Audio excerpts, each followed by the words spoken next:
So I got you all opened up, right? That was the plan. Who was here for Reverend Cliff's talk last week? Great. Excellent talk. Pure principle. Thank you. He even wore a tie. Not that influenced me at all. It's true, I haven't had a tie on since December of 2019. Yeah, I set that one down for a while, and today was the day to pick it back up. So Cliff told some of his story, and I'm sure it sounded like a lot of his story, but it really wasn't. It was about that much. But if he had kept on, you'd have not gotten home. And but I'm inspired, to do something similar today. And I'm obviously not going to share all of mine because some of you have to go to work tomorrow. But it's time to share this story. In 1983, before some of you were born, I was living in Houston, Texas. I had closed down a very successful oil field equipment business that had carried my name, and my wife at the time left me middle of the day while I was not at home, and took everything, including my son. And I had the choice at that moment to go to war or to run away. And I chose to run away. And so I got in my Volvo, and I drove to California, and I stayed with a friend for a few weeks. And then I went to Sydney, Australia, sold my car and went off, had no earthly belongings other than ones I carried with me. And it took me 3 days without any intention at all to find my first real spiritual teacher. And he was amazing, and he taught me well. Except there was this little thing that was missing. He wouldn't talk about God. And I couldn't reconcile that. What is this? There's something missing here. He was brilliant. He talked about energy. He talked about creation, how we created. It was all brilliant. But if somebody asked him about God, he'd go, I don't know.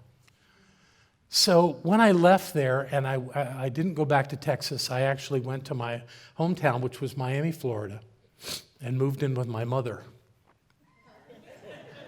which obviously meant I had something to learn there, and I did. And I borrowed her car. She was still working at the time, and I borrowed her car during the day. And on the third day I was there, interesting, I don't know what it is, about 3 days. But on the third day I was there, I was driving down Miller Road, a main thoroughfare in the southwest part of Miami, and there was a sign that just captured me. It was kind of a dilapidated sign. It had rust around the edges and all, but it said, Science of Mind. What's that? There was another sign that said Center for Positive Living, brand new, beautiful. Didn't do a thing for me. But Science of Mind, what's that? So I went into the office. And out from another office came a woman. And I said that to her, what is Science of Mind? I don't know what she said that day. But she invited me to come on Sunday, which I did. And I sat in the front row in that seat. And I listened to that woman. And my life was transformed. Yes, it was Barbara.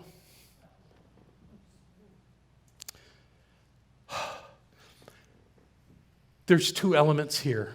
One is to speak in principle, to understand this idea of what the divine is. And two is to be able to express it eloquently, dynamically, powerfully. Oh, could she do that? At the time, Barbara was married to another minister. His name was Reverend Tony Bonacorso. Tony was 25 years older than Barbara. It was a marriage that really was built around ministry. And a lot of people weren't crazy about that, but because Barbara showed up after they hired Tony to be their senior minister, and I think some of the women in the community had their eye on him. And then suddenly he's got this trophy wife, and it just got rocky after that. And Tony wasn't particularly healthy. He had some health issues. So Barbara, his wife, made him get some life insurance. And Tony died about 4 months ago at 94.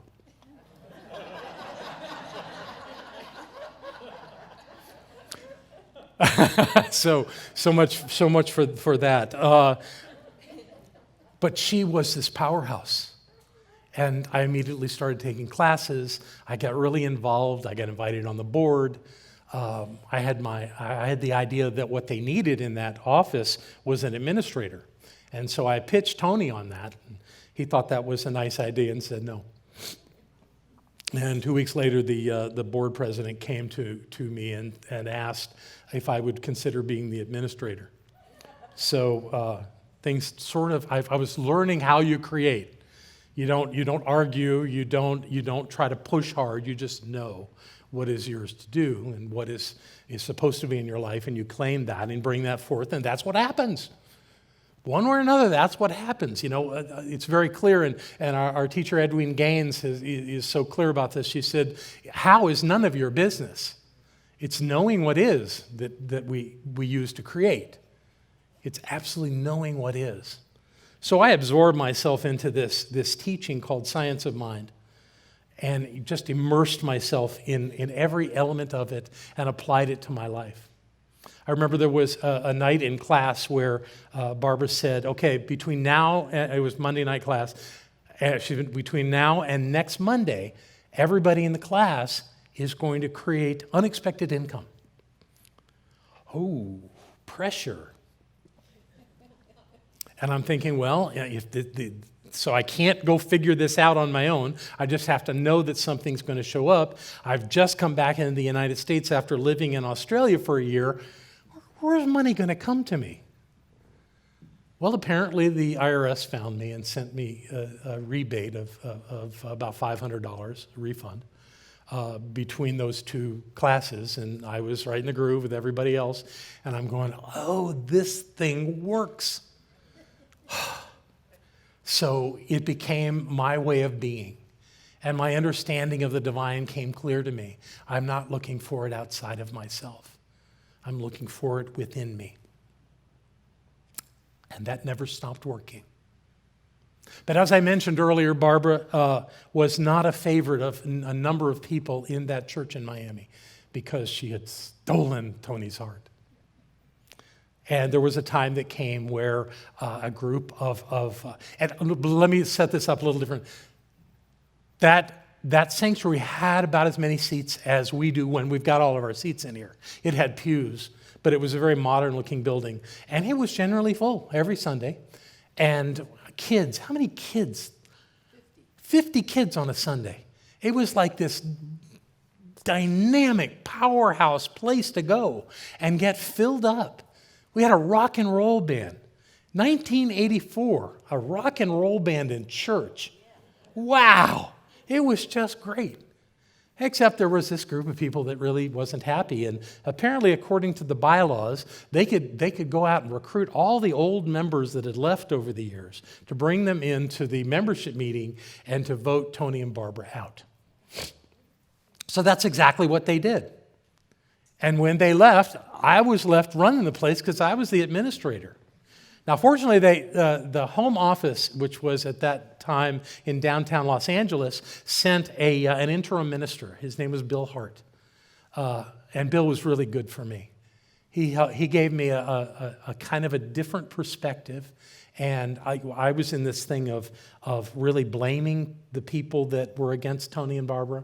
And he helped me clean all that up. And he was amazing. If you know anything about Ernest Holmes, you know that he had an experience in the Whittier Church, one of the early churches in the movement, where he had this epiphany, this incredible moment where he said the veil was lifted and he could see. And it just stunned him. In the middle of a presentation, he had to stop talking and sit down. And it was Bill Hart that introduced him that night at that church. He was at the time, president of that board at the new Whittier Church. And so he was really good for me. My favorite story with him is that I would get up and do the morning announcements and things early in the celebration, or I guess we called them services then, and then I would slip out because I was still in an unclear space. And we always had a luncheon afterwards, and we had a team of people who wanted to do the luncheon, so they were all volunteers in the kitchen doing food, and I would go hang with them. And one day Bill sat me down, Dr. Bill, and he said, "So you leave every time before I speak?" "Oh, well, I was just taking care of it." He said, "Okay, two things. First of all, you're on stage. You can't just walk out. Secondly, it hurts my feelings." Whew. That was good for me. So we've always had a policy here that nothing happens when we're doing this so that everybody can do this. And it's always worked for us. And I've learned lots of things about that along the way. Now, after we left, after Barbara and Tony left, there was something that was set up before they left that hadn't happened yet. And it was a visit and a presentation by Terry Cole Whitaker. I don't know if any of you remember her, but in the 1980s, she was it in Science of Mind. She's probably the only person ever in our movement that you could call a television evangelist, because she was on TV every Sunday morning and really had a great influence on Barbara. And she was another powerhouse, blonde, gorgeous, and she would speak truth and just tell it to you. It was amazing. And she was coming to Miami. And she happened to be coming at a time when Dr. Bill was going back to Los Angeles to take care of some personal business. So that particular Sunday, it was up to me to introduce Terry during the celebration and for her workshop afterwards. And so I welcomed Terry, and her daughter was there with her, and we had a glorious day, and I loved doing that. Afterwards, they had plans. Terry and her daughter were staying at the Fontainebleau Hotel. You've all heard of the Fontainebleau. And there was a big dinner. The benefactor that had actually paid to bring Terry there had set up a dinner at the Fontainebleau, and I went to Barbara, and I said, "Barbara, I would really like to go to dinner with you guys. Do you think I could do that?" And Barbara said no. And a few minutes later, the benefactor came over and took me by the arm and said, "We're going to the Fontainebleau for dinner. You want to join us?" Okay. And so we went to dinner. Barbara had been a minister for around 5 years, which at the time was about the time that ministers got ordained. But the thing back then was you had to be invited to be ordained. You couldn't just sign up for it. You can sign up for it now. You have to jump through some hoops, but you initiate it. So that hadn't happened, and Barbara had left the church. There were still these two factions of the church that were going on, and it didn't look like that was going to happen for her. Well, we went to dinner. It was lovely. We sat around this big table. I don't remember everybody that was there, but I managed to wiggle in and get the seat between Terry Cole Whitaker and Barbara Bonacorso. And somewhere during dinner, Terry looked at me, and she said, "What can I do for you?" And without thinking and having no plans for this, I said, "You could ordain me into ministry." She said, "Okay, get down on your knees." And she took her knife, and she tapped me on one shoulder and then tapped me on the other. And she said, "I ordain you, St. John the Divine." Like the most well-known minister in our movement had suddenly done something that was outrageous, that was just disturbing to a lot of people. But suddenly, I was an ordained minister. So I sat back in my seat and I looked to Barbara. Barbara doesn't cry publicly a lot. In fact, hardly at all. And she was just about to cry. And I said, "Oh, Barbara, ask her." And I pushed my chair back. I said, "Ask her." And she, with a cracked voice, said, "Terry, would you ordain me?" And Terry said, "Come on over." And she put her hand in Barbara's curly hair and said, "I ordain you." We all sat back in our seats, and I looked at Terry and I said, "You know that was real?" She said, "Yeah, I do." We created documents, certificates that hang on our offices walls upstairs, where Terry and her daughter signed for us.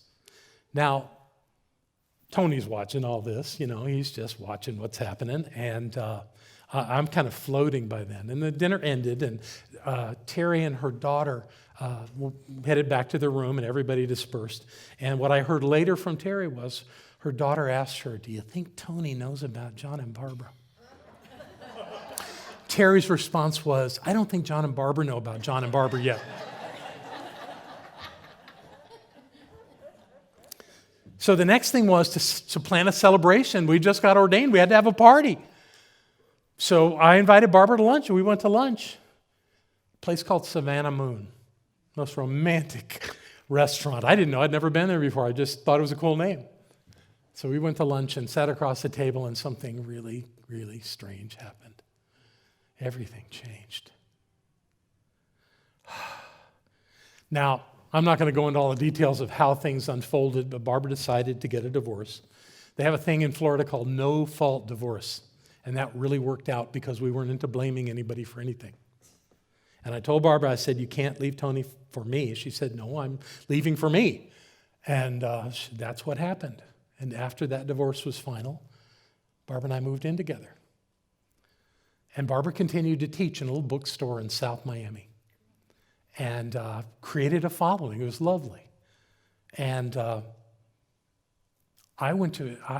actually at that point left the administration of the church, and Bill Hart wished me well. And he announced to everyone that I was a minister in the movement, which I thought was one of the most generous things that a minister has ever done for me, because he could have said, "That's not real." But he didn't. And so I went to work for a nonprofit called End World Hunger, and began creating food gardens and public housing all over the country. It was lovely. And Barbara continued doing her work, until the point came that it was time to move. And we were living with Margaret at the time. We had rented a house, and after Margaret's car was stolen twice out of the front yard, we said, "Got to get out of Miami." So we started looking all over for where we were going to go. Nothing felt quite right. So we just kept looking. And with my work, I was invited to, the executive director of that organization, I was the program director, had resigned, and she had committed to be at an event in Asheville, North Carolina. And the principals of that organization asked me if I wanted to go speak in her place, and I said, "Sure." I said, "Asheville's cool. My mom was from here." And I told my mom. She said, "Oh, when you go, you got to go see your uncle." So we came, and I spoke at the conference, and when it was over, or when the time was right, in our rental car, Barbara and I drove out to Fairview, a little rural area outside of Asheville, and we drove up in my uncle's driveway of his 80-acre farm in the mountains with rolling hills, and we got out of the car and looked around, and we looked at each other over the hood of the car and said, "I could live here," in unison. Nice. Yeah. So that was in 1988. In 1989, we got married. And in 1990, we moved to Asheville. And it was great. Well, it was great. We lived in a little farmhouse that was awful. It was tiny, and we found a rat snake coiled around the water heater. Neither one of us liked snakes, so that was a challenge. But we made it work. We did the chicken thing. We did all kinds of stuff. And eventually we moved onto my uncle's farm in a single wide mobile home. I remember Barbara crying when we were cleaning that place up, and she had her Mercedes parked out front. What does it come to? Well, we lived there for a while, and then my uncle, who was in his mid-80s by then, moved in with his daughter on the other side of the mountain, and we rented the farmhouse, which was much better and larger, and so we set up there, and we had this single-wide mobile home, which we decided to rent, and we rented it for a little while. And I knew in my heart that Barbara was going to want to go back into ministry. She was just too good not to do that. And I didn't particularly think that that was my calling, but that was certainly hers. I had no question. But you don't push, you know. I learned that. You don't push.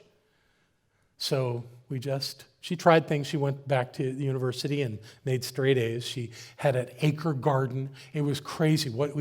So much food rotted. What do you do with all that? So we went through all of that, and then every Christmas we would go down to the Keys, the Florida Keys. We would camp out and fish and just relax. And we came to a place where we were fishing on a bridge one night, and it was like midnight. She looked at me, and she said, "Okay, I'm ready." I did the happy dance. We had been members of the Unity Church in Arden for the 4.5 years that we had been in Asheville. And we tried to go back to Miami, but Hurricane Andrew got in our way. So that didn't happen. So we were here, and now it was time to start a ministry. And we did. And we started it in the living room of that farmhouse. And we went and bought 30 chairs at Home Depot. And every chair had a butt in it that day, first day, on January 15th, 1995. And we did it in the house as long as we could. The people we had rented the single wide to, they went off and bought a house. So that was vacant. I said, well, let's turn that into our first center, which we did.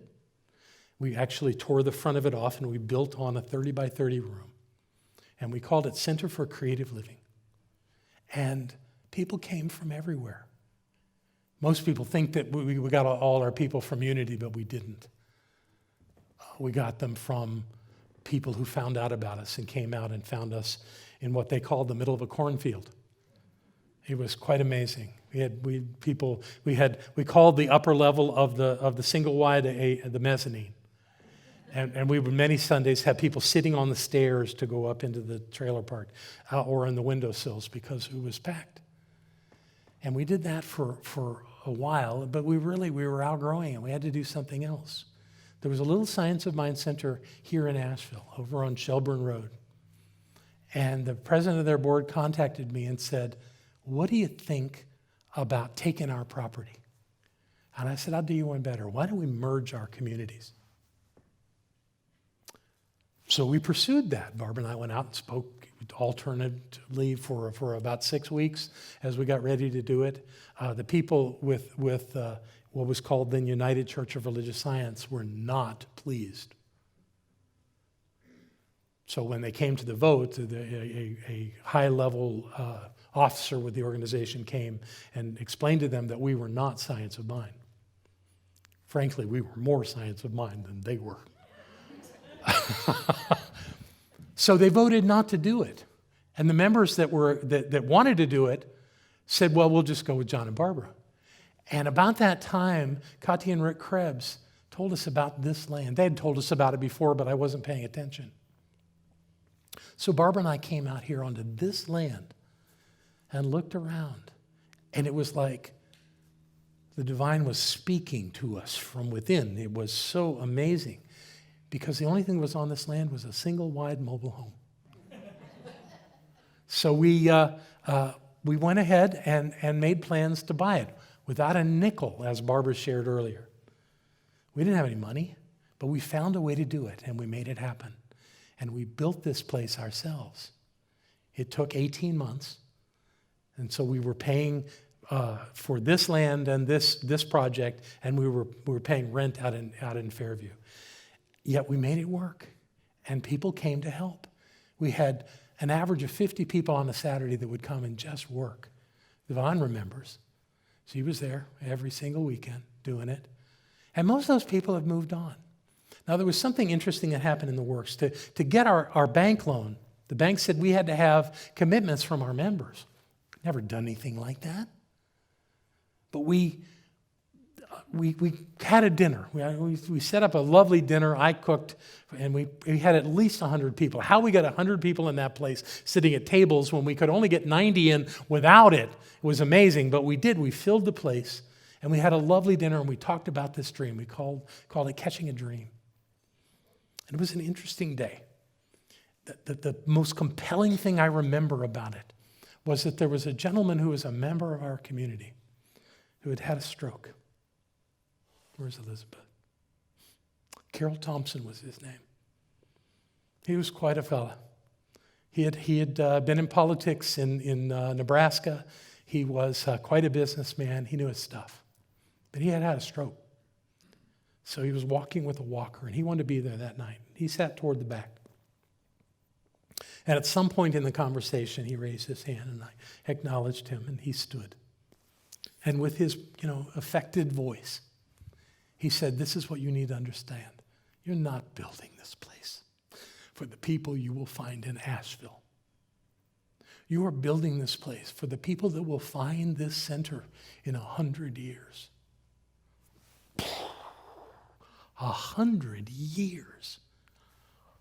The room was stunned. And I got it. This is bigger than us. There's something happening here that's really important. Everybody in the room that night filled out a commitment card. Everybody. And we got our loan and we built this center. We built this building and that and the building next to us. And we went to work. And it was powerful. And it was great. And lives were being touched. Now, what we didn't know over the years was that there would be new ways of reaching out to the world. And so we did. We reached out to the world through a lot of the work that Devon and Rodney have done through the internet. Way ahead of many other communities. In fact, of the communities that didn't have that, changing that and moving through this pandemic was really hard for them. But we were ready. In 2019, we had over 1.1 million pages opened on our website, touching lives around the world. And in a meeting yesterday, Devon even said that she believes we've touched millions of lives, which is stunning to me. Because that was our reason for doing this, was to touch lives. And that's what we've done. I have no regrets. I am grateful for this journey of awakening for me, for Barbara, and for everybody that has ever been a part of this community and ever will be. And with that, I want to invite Barbara to come back up and be here with me.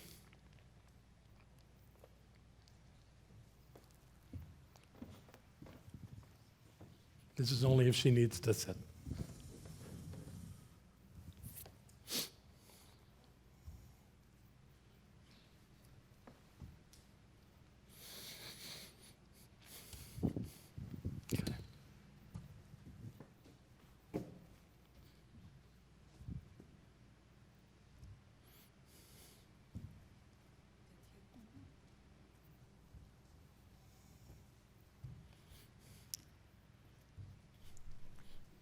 You stand on my side.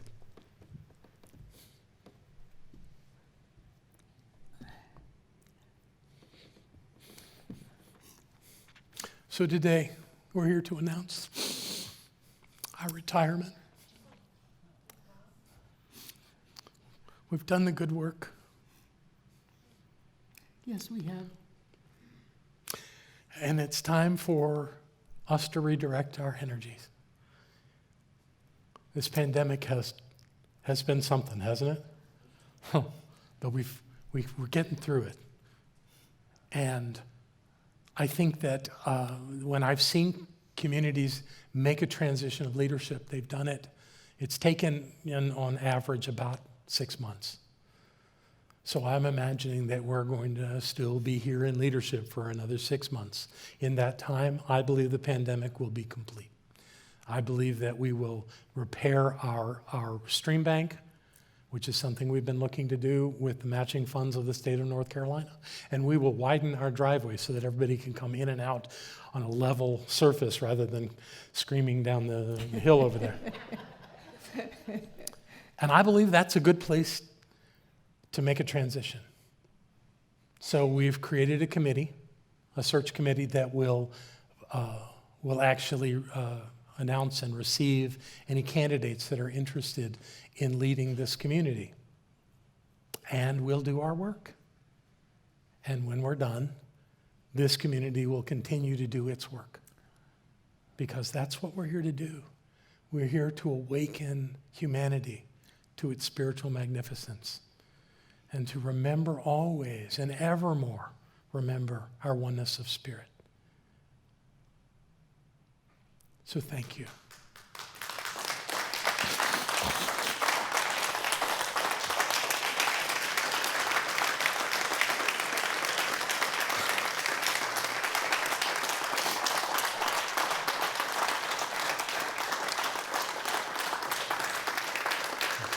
And to say thank you. Thank you for all of the years of just staying with me and with John. You know, we've been through a lot together. Lots. Cliff's there nodding. So thank you for every step of the way, and thank you for the places that we will go.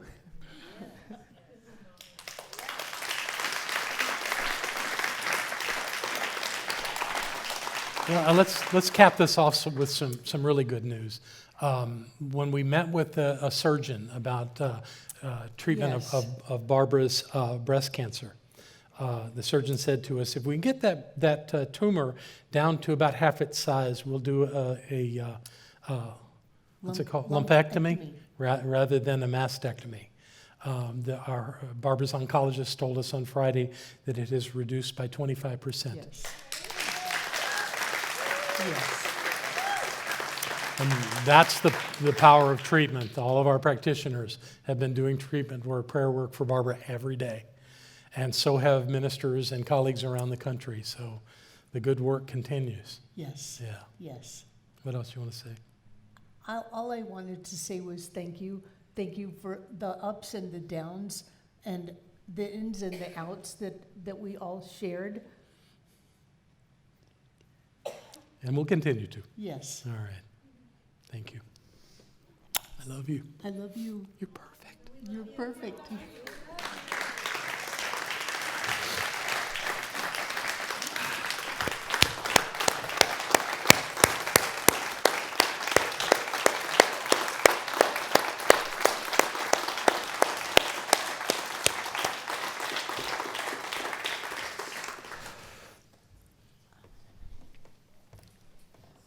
There we go. Hey, Breezy, you want this? Thank you.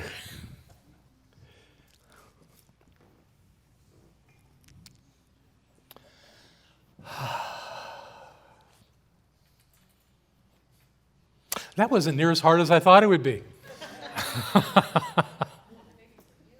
Maybe for you. We're going to be fine. Here's another piece of the puzzle. The house that we live in next door, Barbara and I paid for it over the years. And last December, the board authorized us to transfer title to Barbara and me. It was actually lovely not to have paid property taxes on it for all those years. But now Barbara and I are going to pay property taxes on it, and we cannot sell it for 2 years from then. So we'll be here 6 months until we have new leadership, but we're going to be around for a year after that. So we're not done with you.